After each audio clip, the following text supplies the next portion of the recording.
So, you've been introduced to a little bit of the gist of the program. Sounds like you're getting a good discussion there on some bits of strategy. I'm gonna kind of dip our toe into the nitty gritty bits. Talk about the operation a little bit here, right? Let me start off with just what I would argue is often a common scenario for SMEs, for startups, for actually ventures of all size, and see if it resonates with any of you, right?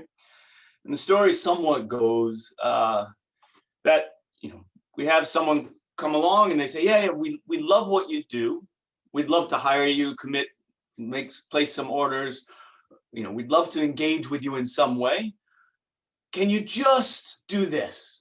Can you just use this, add this feature? Or can you actually remove that feature? That doesn't quite sit with us. Or maybe could you use our facility instead of yours? Could you substitute this for that? Right? Does this somewhat resonate with anyone here? I see Arthur nodding. Many of you, I don't see your faces. I'd love to see your faces if I could, but I'm hoping behind those, black screens, there's some nodding or, oh yeah. Generally this comes about, right? And the idea is there's always, some alteration. When we look at this, these are all slightly different, but if I ask you, what's common across all of these requests? What impact does all of this have? This is the chance for engagement, right? So you tell me what, I said these are all alterations, but what, at the end of the day, what's the impact of all this? What does this reflect? Thoughts? Jeremy, can I have a go at this? Please. This Jörg. I think you're absolutely right. I mean, one thing is that the customer might not understand what you're actually offering in detail, and that's the reason why they divert a little bit. On the other hand, they have a problem, they have a particular pain, and they want to have that solved. And maybe your product or your service is the closest to what they can get, but they want to make that fit into whatever they need. So what we usually do is we then have a very, we engage with the customer and discuss what actually he is able to do, and if he can shift his position so it fits more my services or product better. So that's a typical thing we have, but we operate in a very niche market, and there are not, so many other technologies around they could use. So we have a little bit of an advantage, but we need to engage with the customer very closely to understand if we can come together, right? So can we solve this problem? But there's always risk involved in this, right? And that is something we need to make clear. If the customer wants me to work outside my standard envelope, then it is a risk involved, and we are happy to take that risk, but the customer eventually needs to pay for that, and they need to understand that. And obviously there's always a chance you end up with egg in the face. The project doesn't run the way you think it could run, and or would run. You made that clear at the very beginning, because we operate with a very large risk register usually with these type of things. Yep. You outline this, but not everybody reads this risk register, right. And in particular, some people could go out and say, oh, this company didn't deliver, which is another risk, which is going beyond the technical risk you sometimes have, but it's the would say, maybe is that a marketing risk, a reputational risk you have, and you need to be very careful how you operate this. Yes. Yeah, right. I mean, this is one where you're pointing to a number of different aspects here, right? But the one thing that at the end of the day, all of this comes back to, right? Whether it's some of it is understanding your offering, but also understanding what the customer wants. But at the end of the day, the core is that there's variety, right? That there's variation. There's variation in what people need. There's some variety in terms of what we offer. There's limits to what our standard product or what our norm is and how we can adapt that. But a lot of this is understanding what the impact is, the ultimate impact of accommodating all the variety, right? So there's the amount of variety, right, at the Pantone color chart, right? We can go from just 3 colors out to a large degree of variety. How much do we want to accommodate, and do we understand all of this, right? And so when I talk about accommodating variety, the one thing that springs to my mind is, and it's not a recent example, but very often there's good examples in old foundations, right? And here's variety, right? The old Ford Model T, right? So when we think of the Ford Model T, and in a conversation of variety, what this is an interesting one, because what's the Ford Model T known for? Known for the statement of you can have it in any color you want so long as it's black, right? What I think is less known about this was that was not the initial decision, right? The initial release of the Ford Model T was available in gray, green, blue, and red. It wasn't even available in black, right? So initially the Ford was released trying to, and obviously color wasn't the only source of variety that was offered, right? There was colors. You could get touring, you could get, an extra spare tire here, that or the other thing, different color trims, all that. But the focal point and what it's known for on that was the body color, right? And initially that wasn't the right decision, right? Which is actually something that when we think of very often, the customer acquisition, right? We want to get customers. I'll make the change. I'll do this. What do you want? You want a different color? I'll give you a different color. We can tweak it this way. I want to try and fulfill the orders. And at the end of the day, we're trying to do the right things. Our employees are trying to do the right things. We're trying to accommodate the customer variety, the customer needs. We're trying to listen, be agile, do all of these things. But do we really understand the true implications, right? And when it goes, it wasn't until 1914, the original release is 1908. In 1914, the decision was made to say, wait a second, we're going to make everything black. Why black? That wasn't even one of the colors that was offered, right? Well, when it looked at it, could black satisfy a number of people? Was it something that actually dried quicker? Was it something that they could mix easier? Were there lots of efficiencies behind this? There were, right?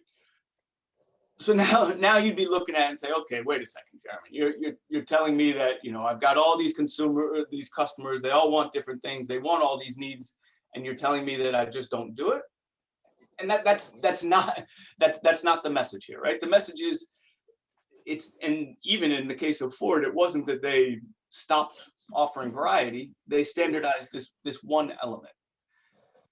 At the end of the day, we can't get away from the fact that there's variety, right? But why reduce the variety? What's the benefits here?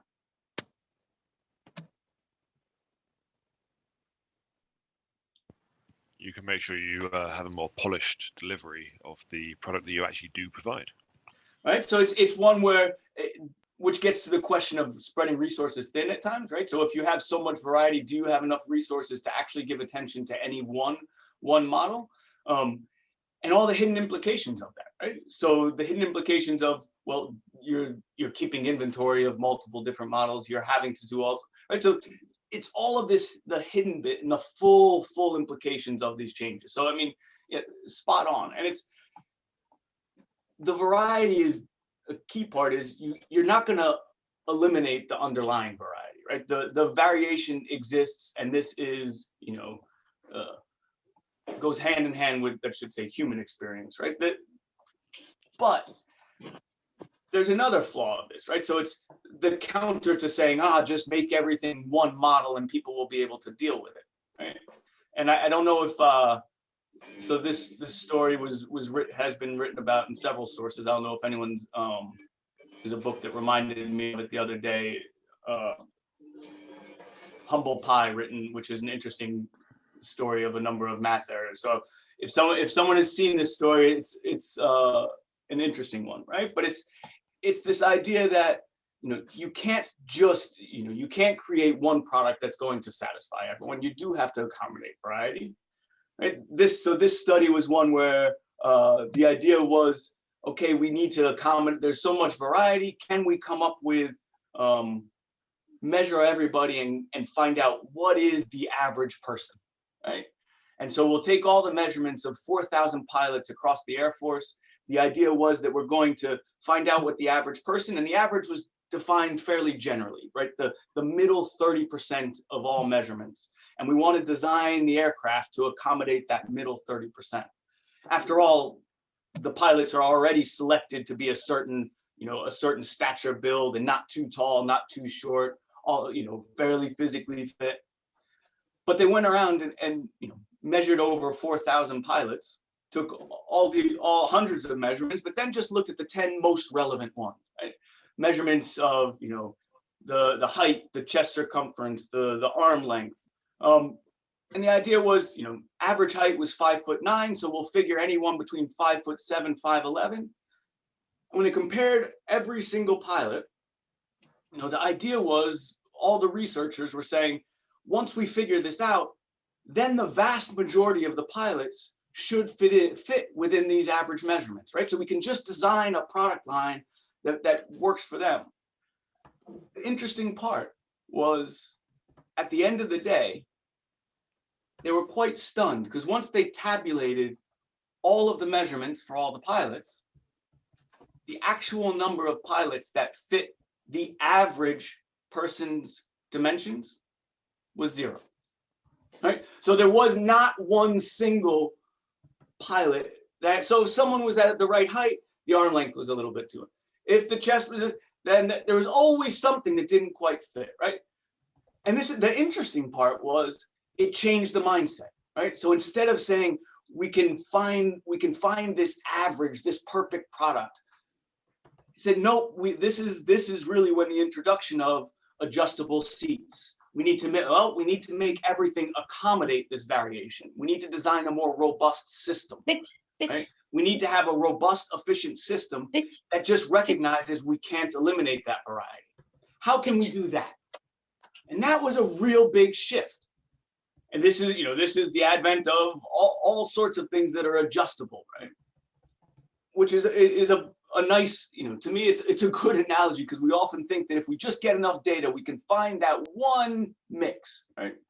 But let's dig down in deep, right? And understand we're not going to be able to find that one average product or average person. It just doesn't exist.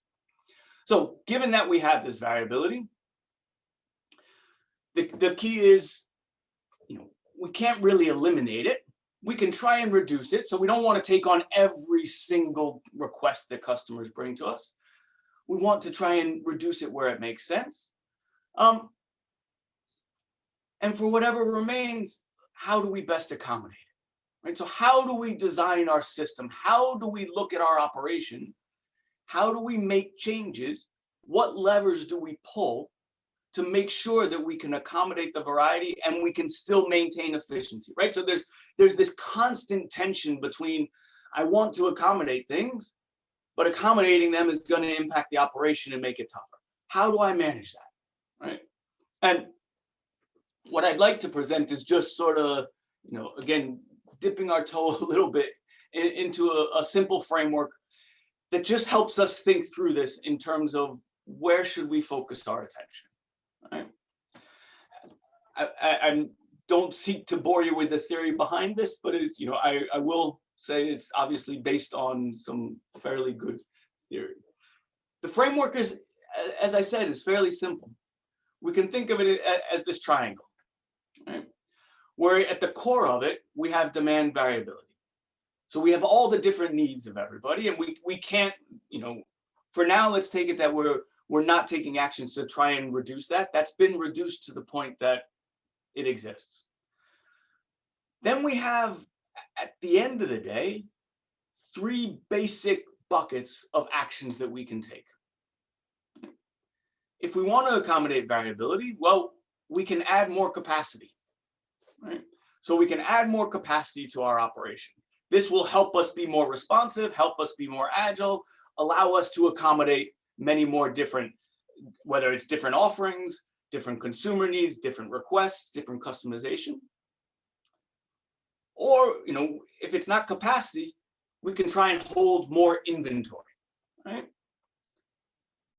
If it's not capacity or inventory, we can try and say, well, we can't deliver it in the same time. So we increase lead time. Right? Now, what you'll notice on each of these factors into the other. They're all closely related, and we need to figure out which one can work for us. What are the contingencies, at what time, and what factors into that? So let's just sort of dive into them, because it's one of these things where at the high level, the framework seems, okay, this seems very simple, but the core is understanding, okay, in my business, what are we talking about when we're talking about capacity? What does inventory mean from my business? What is inventory, right? So let's break these down for a second. If we think about capacity, right? So in the traditional sense, we're talking about capacity means I can add resources, right? So resources can be time, equipment, people, right? I can reduce setup times. I can increase batch sizes. These are within capacity. These are levers. I can change the sequence, right? So if I'm reducing setup times, an interesting thing is, well, can anyone think of what would a setup be or a batch? What would those represent in a service, right? So these are terms that are typically thought of in products or in manufacturing. But what could a setup or a batch be in a service context? Any thoughts on this?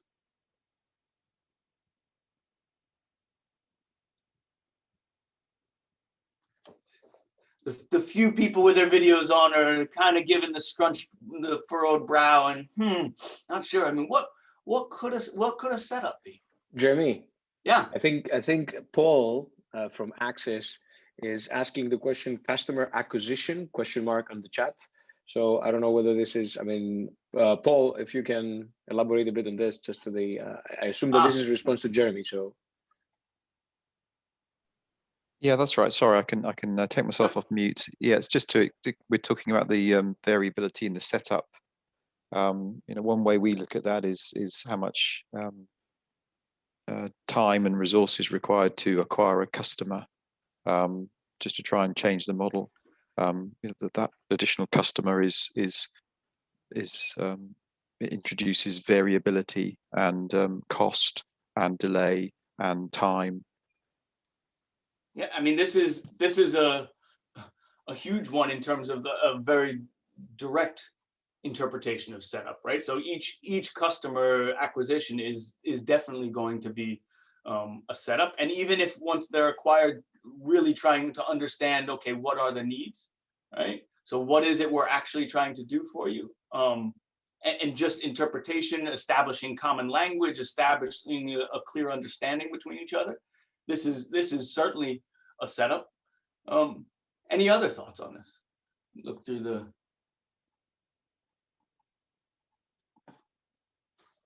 setups in terms of for people that have to travel, right? So if you think of just other ones of traveling in batch size, right? So one way if you're making a trip somewhere, can you try and arrange it so you're meeting with more than one customer, right?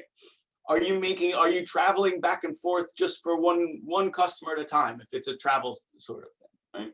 You're going somewhere. Is there a way to batch those, right? The batch would be this sense. There's other ways. Very often there's hidden things in setup, right? Each time you're working on a task, when you're switching from system to system, right? Even at an individual level, trying to figure out our own setup costs. Right? There's lots of things that are often discounted as we, switch between job each time. Each time we get on a job, it's reminding, do we have all the information? Do we have everything gathered? Are we ready for this? That's some sort of a setup cost, right? And very often the setup costs, right, we sort of discount them. They very often go hidden. We don't recognize what they are. Are there ways to try and reduce that? Are there ways that when we meet with a client, we have better ways of capturing the knowledge from the last meeting? We're not scattering around trying to gather this, pulling people together. These are setups. Obviously this is one of those, when you go back to the Ford Model T, this is a key part of the setup. Each time there's a color change, each time there's a feature change, each time there's something that is a distinct difference from one customer to another, from one offering to another, we have these setups. Right? Anything we can do to reduce those is going to help us. Right? Now, naturally, there's the trade-off. Good change sequence or task ownership. This is an interesting one. If you think of the trends towards specialization, and an example with this, it would be even I'll say, going to the dentist from when I was a young child till now, right? You have a hygienist, you have different specializations taking ownership for different tasks. Right? This allows for someone who has much more specialized skill set to spread that over focused tasks, right? So we've introduced people that, okay, I have a limited, the hygienist or the nurse or the different skill sets can take on different tasks. Can I sequence things differently so that only, you're actually focused on this, and the capacity for that person then gets expanded. It's not consumed by things that someone else could do, right? So we actually ask somewhere in there, who should be doing this task? Instead of, so the sequence on this is saying, at what point do we allocate the person to the task? Is there a decision point missing that says, wait a second, we need to first figure out who needs this and sequence it that way? Do I have the person coming in the beginning, then leaving, then coming back, then leaving, then coming back? Each one of those is going to have travel times, have change costs, have setup costs, right? And you just have, if you really even cascade this further, there's higher frequency forgetting, there's higher frequency of error, as opposed to dedicated and make it, okay, we're going to gather information, you visit at one point, you have a deeper visit, and then you move on, right? So this is one, again, very often sort of the ownership of each task, the handoff between each task, how this is decided, right? So how do we prioritize? If it's a medical practitioner, how do we prioritize where they go to first? Is this decision actually happening? Right. So these are some of the things, I'm presenting here, the framework for deciding some of the levers. To be able to understand those is a lot of the steps that we sort of take you through. We need to first, okay, well, if this is an area where we identify this, what's the process? Can we map out some process and understand this is the process, these are the people involved, let's understand what the handoff is between them, who owns it. Once we start understanding that level of analysis, then we can start asking questions of, is that the right way to do this?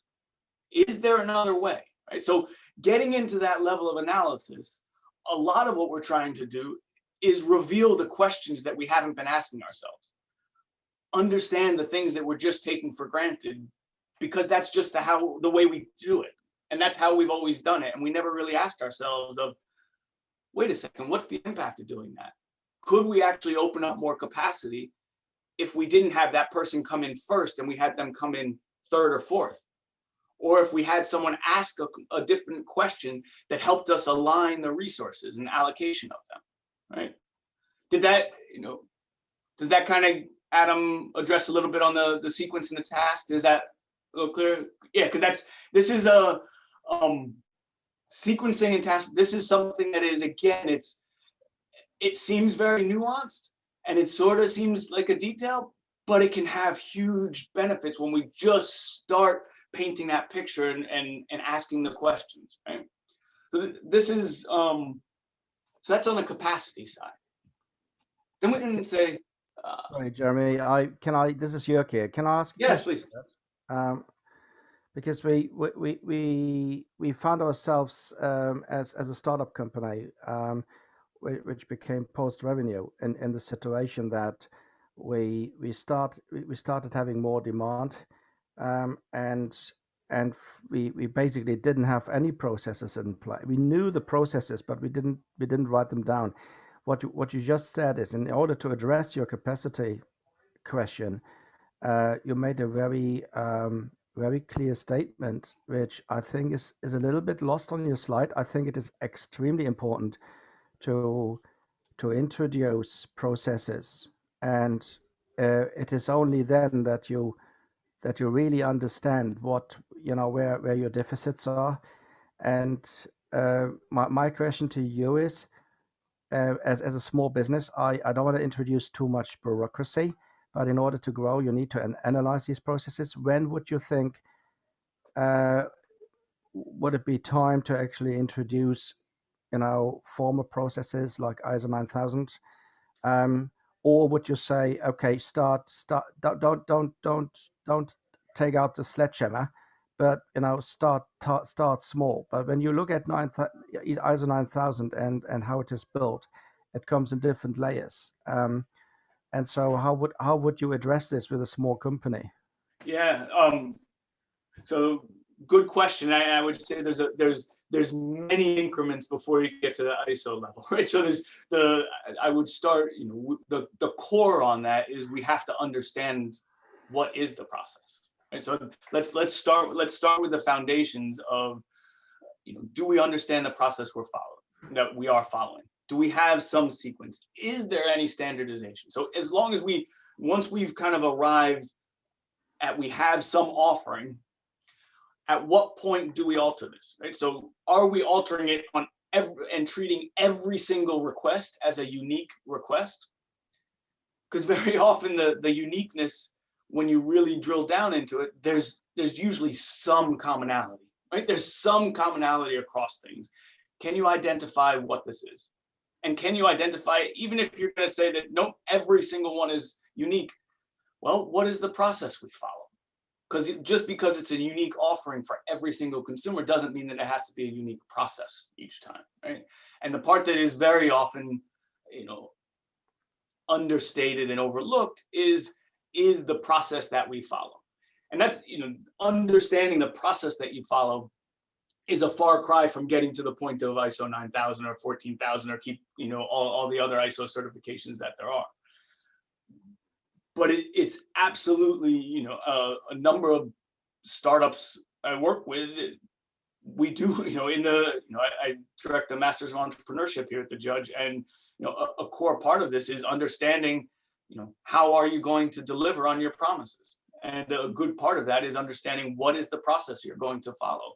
And it just allows, having some level, at some detail, a map of what's the process that you follow, provides clarity of thought, right? It starts to open up to say, wait a second, if you're asking for a change, what part of my process is that changing? And if you're telling me it only changes this step, if I have a picture in my head at least, and hopefully I have something written down of the process from beginning to end, I can say, well, yeah, it changes this step, but that is going to affect things down the line too, right? So I have a shared resource at two different steps, and if I'm allocating more here, that means I'm taking away from something at another spot, right? So we do need to get this representation. And to me, it's one where I pushed for this much earlier than later. So again, it gives you the power to understand when someone is talking about a change in one area. We're operating, this is a system where everything is interconnected in some way, and we have to understand the trade-off of absolutely every decision that we're making. And so, to me, to be able to get here, and it's one, I very much appreciate the discounting of the slide. At the end, I kind of throw, because we definitely don't have the time today to get into it. When we go into these, the growth program, we sit down and we say, let's let's map our current state. Let's not map what we think we do. Let's not map what we want to do. Let's start with what actually happens, right? And when we start with what actually happens, we start to see, well, actually things go back and forth, and then things circle backwards, and then they go forwards, and let's figure out what we actually do. The first basic step is to map our current state, right? Once we map our current state, and the current state could be that actually we just don't even know in this spot. It's a big question mark. Map that current state, then we can start talking about, well, wait a second, what do we want to do? What would we really like to be doing? And what are the changes we want to make? Where do we think we're going? What should the process look like? And then there's a gap between where we are and the process we would like to have. And in some cases, we can realize, okay, these are the steps we need to take from A to B. But also in some cases, we recognize that process that we'd like to go to, given what we do and the capabilities we have, maybe we need to rethink that as well. And we need an intermediate step before that. So all of this is digging down and really challenging oneself on the process that's in place. Because it's very easy to sort of wave our hands at it. But when we start documenting it and saying, okay, what task follows A? I'm not sure. Do you know? Is that Jörg that does it? Is it Adam? Is it Michelle? Is it, who's working on this? Right? And this is a critical step. So, I thank you for kind of bringing that up, because it's not directly in this slide or even in today's sort of little taster. And it's sort of a good representation of things. The devil's in there, right? So this is a long one in the chat. I'll try and this is. So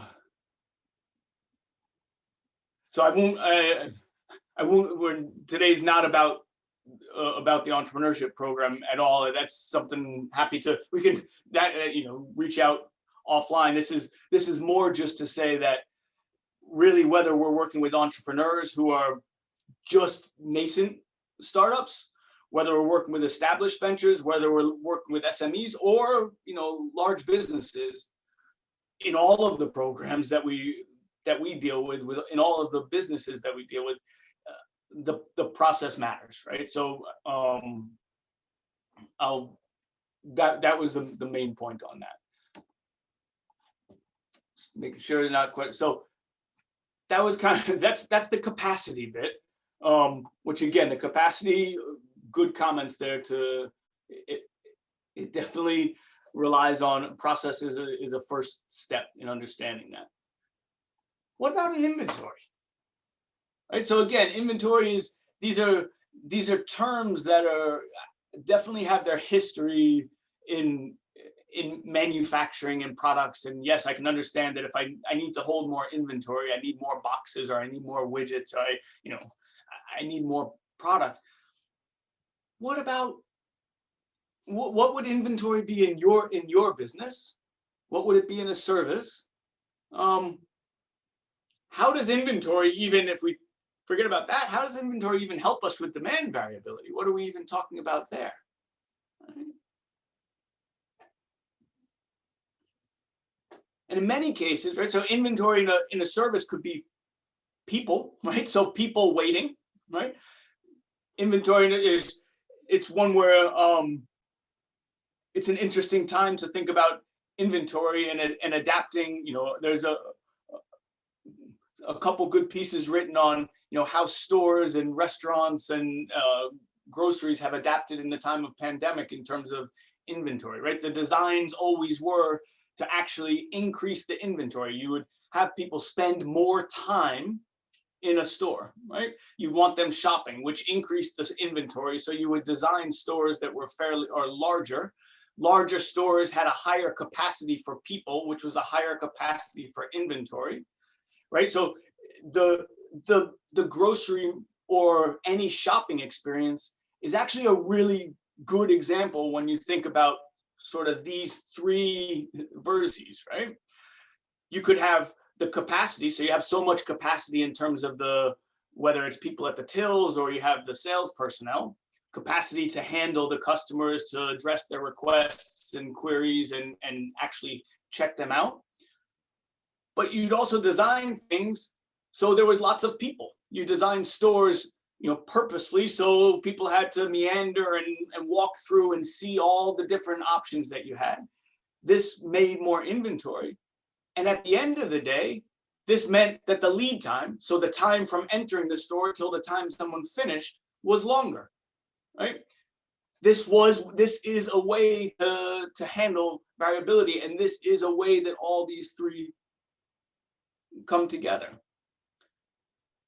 There's challenges of inventory too, though, right? So yes, you can handle variability by having either, you can have partially finished goods, you can have finished goods, you can have partially completed forms, you can try in all different ways to create inventory. This is going to tie up working capital, right? There is the chance that you have inventory that is no longer needed, right? So it goes out of style. There's spoilage, right? So sometimes inventory disappears, right? Sometimes inventory goes bad. This is the same whether we're talking about fruits and vegetables, whether we're talking about a product, or whether we're talking about a design, right?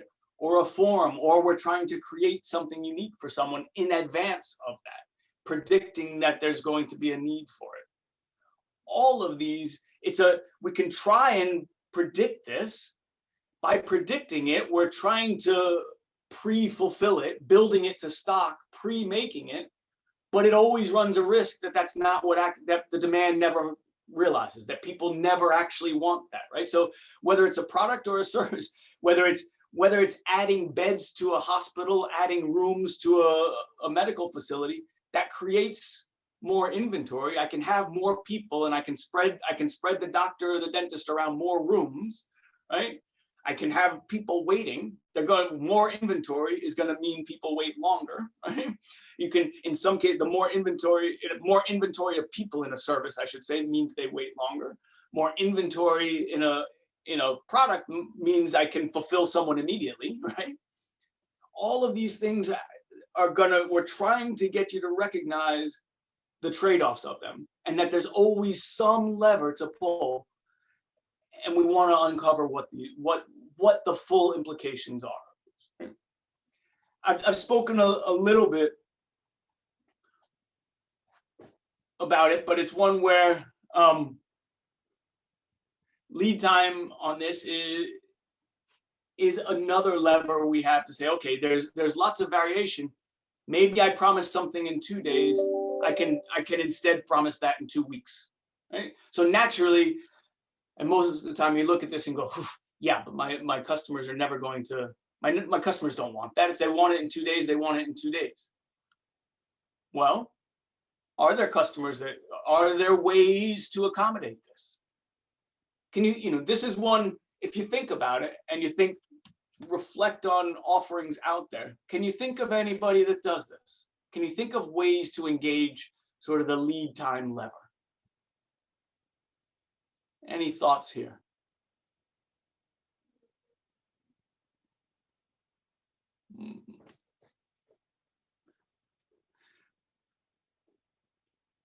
Anybody?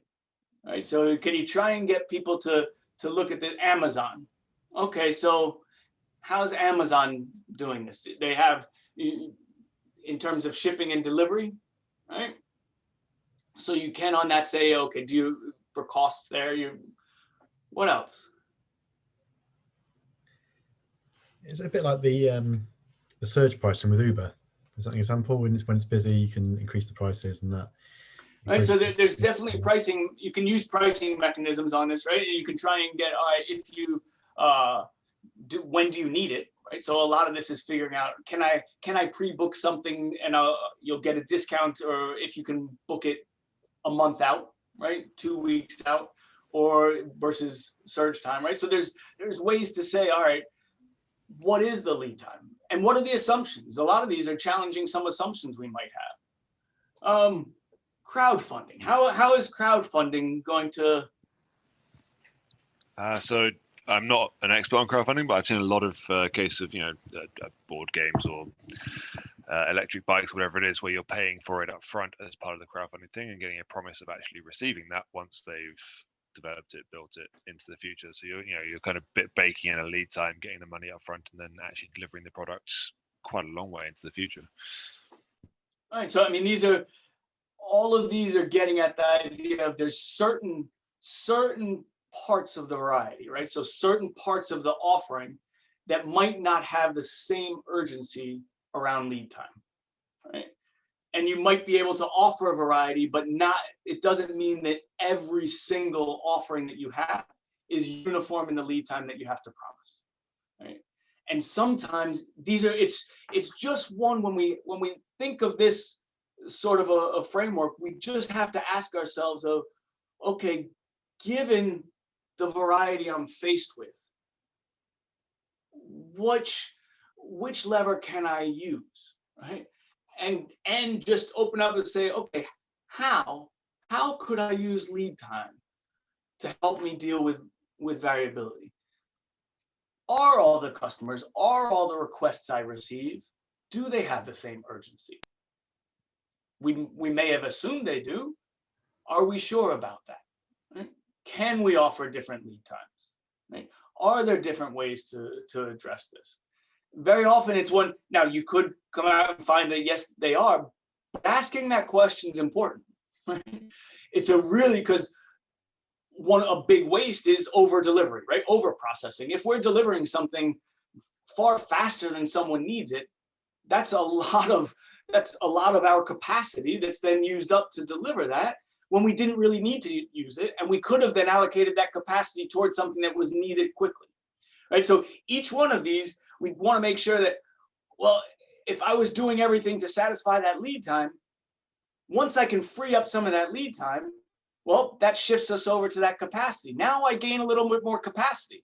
Once I have a little bit more capacity, that means I might not need to hold so much inventory, right? So the key on these is all three of these are so closely intertwined. We need to ask the question on each of them because they can really help one another, right? And this is really the next step. And as I mentioned a little bit, what we want to try and do is to say, okay, let's really analyze what our current state is. This is, understanding the strategic position, understanding the capabilities, mapping out our processes, as Jörg said. Then let's analyze, what could be done with that. What's the feasibility? What resources do we have? What eventual impact, plus or minus, of any change request that our customers provide us with? And then let's start figuring out, what can we do for the future state? What sort of experiments do we need to run? What assumptions are we taking for granted? Right? And at the end, this is, what we'll take you through when we're really trying to delve into understanding the operational implications. Right? A key is, we really do. The frameworks are simple, right? That it's a triangle with very key words on it. The important part is, is really thinking hard about each of the elements in that framework and making sure that, you ask the tough questions of yourself, right? And of your business. And this is one of the things that, I say at the bottom here, but I always, I think is really important, right? That in all our programs, where we don't have all the answers, right? You know your business better than we know your business. The best we can do is really try and guide to the tough questions, right? So what are the questions that we haven't asked ourselves? What are our blind spots, right? How can we develop some clear thinking about the challenges that lie ahead? And how can we understand what the levers are that we can pull that we just weren't aware of, right? And these are things that are so hard to see, on your own. And they may seem so simple when you're looking at someone else's business, right? The trade-offs are obvious. Oh, well, it's just, that's a clear cost quality trade-off. They're there for quality. But then when we push you on your own business, all of a sudden things get, yes, it's a simple framework, but it can be so hard, Right? So I'll give a simple story of one of the companies, that we've had go through this, and we had gone through this. One of the first things we try and do is just say, okay, let's really understand on the operational frontier what are the key tensions in your business. What are the key things that people trade off, and where do you fit on this, right? So the typical example that's shown here is where it's really easy to look at different coffee businesses out there, whether it's McDonald's or AMT or a local boutique one of hot numbers around here, and you can easily place them on this.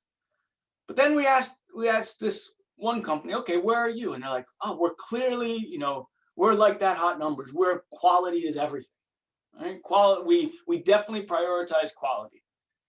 But then we started pushing, and they realized, well, wait a second. Last quarter, we had to get on the planogram at this store, and we had to get samples out, and we had only a month to do it. And did we take the opportunity to get on the shelves and cut corners? Or did we say, no, we can't make it in time. We have to make sure we run all the tests and we don't cut any corners. And when they reflected on this, they realized that, wait a second, we sort of, we didn't lose, we kept our eye on quality, but you know what? We sort of rushed things. We rush things in order to deliver.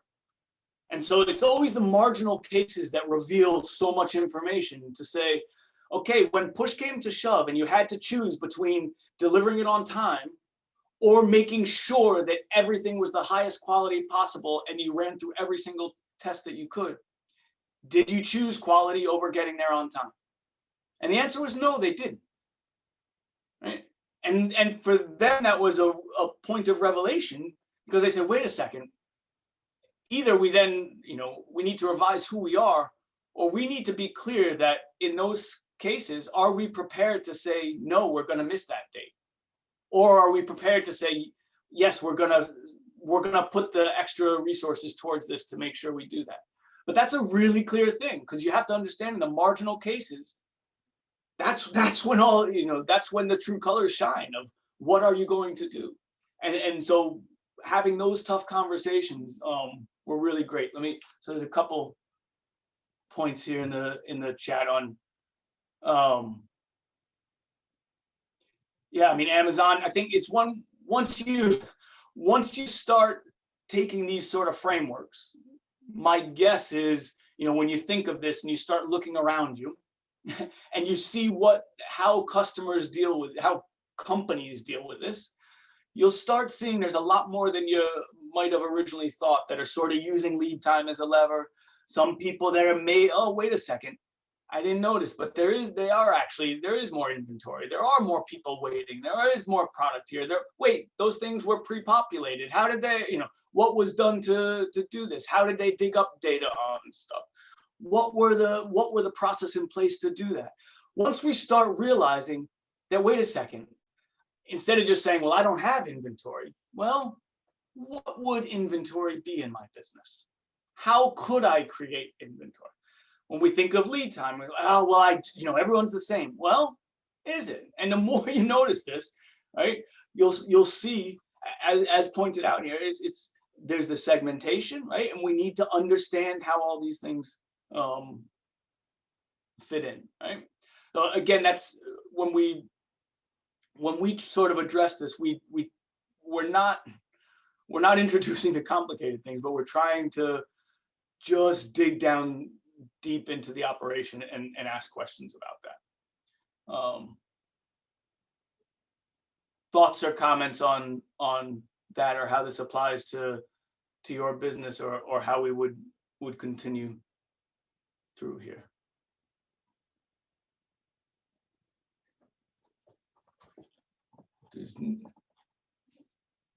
There's not on that, then what we'll do is I'll stay live here because what we often find in this is people don't want to ask all the questions in the full group, and like, actually, it's the big fear of evaluation. Like, well, wait a second, I don't quite want to ask that about because I don't want to appear that I don't really understand my business. Or I don't know what's going on. So these are questions, I'll stay online here during the break and feel free to, whether it's private message me in the chat and I can try and make comments there, or very often that ends up being the easier way, because this getting to the heart of one's operation can be, it's always a little personal, right? And so it's something that a lot of the time I fully understand. We don't want to reveal all of these questions in a public forum where we don't quite know each other that well yet, right? I think these things are again in one of the side benefits of the program is in the small group format. We find everyone gains enough familiarity with each other that we can feel free flowing in terms of asking these questions and recognizing, like, yeah, you know what, I had the same question. I'm not quite sure about that. That wasn't quite clear, and we struggle with that too. So often we find if we're the things we struggle on, many of us struggle on. So with that, we'll have the last session. I think we'll start at is it 11:05 again? So 11:05, yes. 11:05. I think in the meantime, if you want to private message me in the chat, I'll stick around during the break. Very good. Other than that, we will hope to continue conversations in the future. Excellent. Thanks, Jeremy. I mean, let's take I would suggest that we take a quick break for another 5 minutes, and then Joachim comes on board with the last piece of this discussion. See you guys in 5 minutes.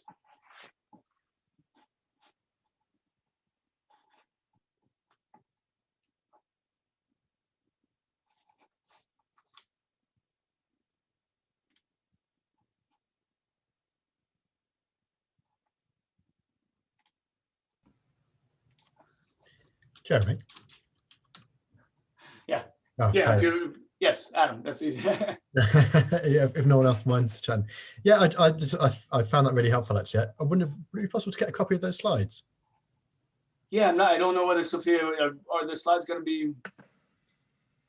Yes, certainly we can share the slides, and also we'll be sending out a recording of the video from today to all attendees of the session.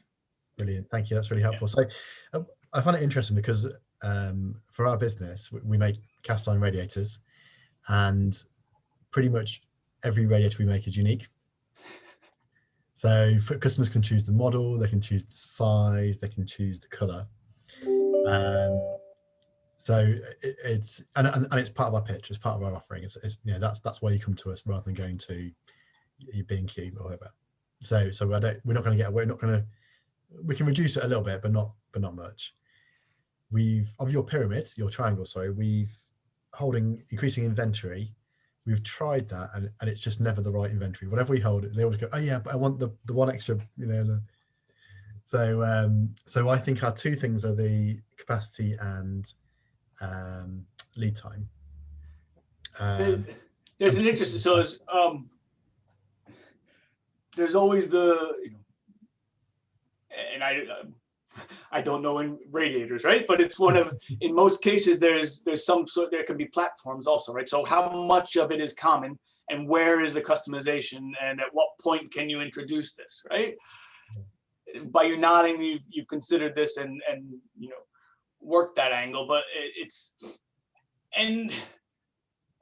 always, we would drill down deeper into what is, there are things that are obviously unique, right? Every individual, when you drill down, everybody's unique, right? But there's lots of commonality across this. And can it, when you really get to the customer, do they really need something that unique, or what's the right level of granularity, right? No, it's good. So really, when there's sort of 3, maybe 4 dimensions that are actually vary. So the size of the radiator, the model, all of which are limited selection choices, and the colors. Actually, the colors is the only one that's really You can literally have any color you wanted. Let me take color, right? So color is sort of the canonical model of customization, right? And it's one where it's also the canonical model of the ability to delay differentiation, right? So you could keep inventory of all, white radiators, and then and then at the last step, paint them, right? You certainly, you very often wouldn't want to keep inventory of all different colors, yes, if you can avoid that, right? Mhm. Now it's one of, obviously, if it's, I'm assuming these are, if it's anodization, or if it's, there are different processes that affect this, but it is pushing hard on what do I would probably, I'd push you a little hard before throwing out the inventory one, right? It's one of like, is there one, right? Well, so with the with the inventory, and it's one of just, again, without having to be able to, this is where long conversations of dating, but it's the only part is we find there's generally inclinations to say that can't be done or that can't be done, and it doesn't always mean that's true. What are the assumptions we're making around that? Are those, have we tested those assumptions, right? So have we tried offering something that actually it didn't need to be to the millimeter, it needed to be within 20 millimeters, right? What is this is, I'm a mechanical engineer by training, right? This was the benefit of pencil drawings versus CAD, right? Pencil drawings could be sort of, you could make lines connect when they actually weren't really square, right? How can those lines go off at an angle when they're not quite straight, right? Yeah. So it's, look, you're thinking about it the right way. It is just digging down to how can you push on each one and try for each one to sort of enumerate, okay, what would be the full set of options? What really would be my set of things I could do there?